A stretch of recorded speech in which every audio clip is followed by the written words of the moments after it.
దేశంలో ఎలాంటి విపత్కర పరిస్థితినైనా ఎదుర్కొనేందుకు ఎన్డీఆర్ఎఫ్ సిద్ధంగా ఉందన్నారు కేంద్ర మంత్రి అమిత్ షా.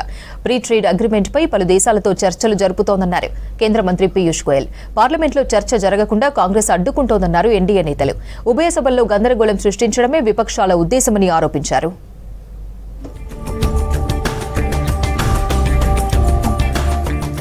దేశ ప్రజలకు ఎన్డీఆర్ఎఫ్ అంటే ఓ భరోసా అన్నారు కేంద్ర హోంమంత్రి అమిత్ షా. భారత్తో పాటు ప్రపంచం మొత్తం మీద ఎక్కడ విపత్తు సంభవించినా ప్రజలు ఎన్డీఆర్ఎఫ్ వైపే చూస్తారని చెప్పారు.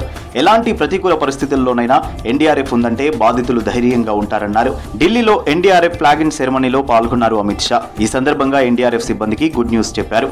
చాలా కాలంగా పెండింగ్ లో ఉన్న రిస్క్ అండ్ హార్డ్షిప్ అలవెన్స్ ను 40% పెంచినట్లు తెలిపారు షా. इन्फॉर्मेशन मिल जाए और लोगों को आगे ही बचा लिया जाए, इसके लिए एनडीएमए और एनडीआरएफ का एक बहुत विजयी गठजोड़ बनाने का काम ये 10 साल के अंदर हुआ है. एनडीएमए और एनडीआरएफ का एक बहुत विजयी गठजोड़ बनाने का काम ये 10 साल के अंदर हुआ है. పార్లమెంట్లో ఎలాంటి చర్చ జరగకుండా కాంగ్రెస్ అడ్డుకుంటోందన్నారు కేంద్ర విద్యాశాఖ మంత్రి ధర్మేంద్ర ప్రధాన్. ఉభయ సభల్లో గందరగోళం సృష్టించడమే విపక్షాల ఉద్దేశమని ఆరోపించారు. నీట్ సహా మిగతా ఎగ్జామ్ పేపర్ల లీకేజీ ఆరోపణలపై విచారణ జరుగుతోందన్నారు. రాబోయే హర్యానా అసెంబ్లీ ఎన్నికల్లో బీజేపీ మళ్లీ గెలుస్తుందని ధీమా వ్యక్తం చేశారు.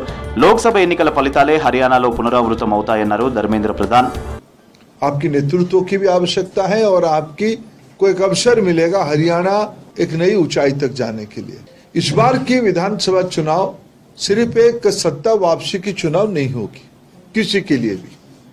और हमने राज्य की जो राजनीतिक हालत है, देश की जो राजनीतिक हालत है, उसमें हमारी प्रतिक्रिया बताई है और हमने भरोसा जताई है कि हमें पूरा विश्वास है प्रदेश की जनता तीसरी बार यहाँ प्रदेश में भारतीय जनता पार्टी की सरकार.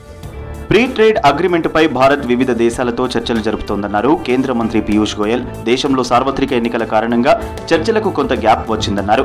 ఈయూతో ఫ్రీ ట్రేడ్ పై 30 మంది అధికారుల బృందం ప్రయత్నిస్తుందని చెప్పారు. అలాగే యూకేలో జరిగే ఎన్నికల ఫలితాలతో సంబంధం లేకుండా చర్చలు కొనసాగుతున్నాయన్నారు పీయూష్ గోయల్. यानी लगभग 65 लाख करोड़ से अधिक निर्यात भारत से होगा.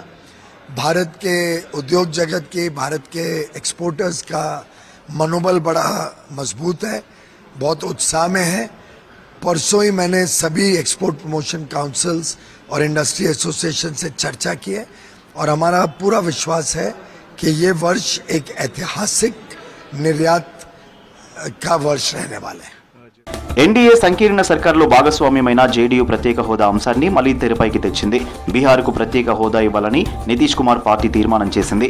ఒకవేళ ప్రత్యేక హోదా కుదరకపోతే స్పెషల్ ప్యాకేజీని ఇవ్వాలంది జేడీయూ. అలాగే ప్రశ్నపత్రాల లీకేజీ నిందితులను కఠినంగా శిక్షించాలని డిమాండ్ చేసింది. మరోవైపు బీహార్ ప్రజల పాత డిమాండ్లని కేంద్రం ముందుకు తెచ్చామంటున్నారు జేడీయూ నేతలు.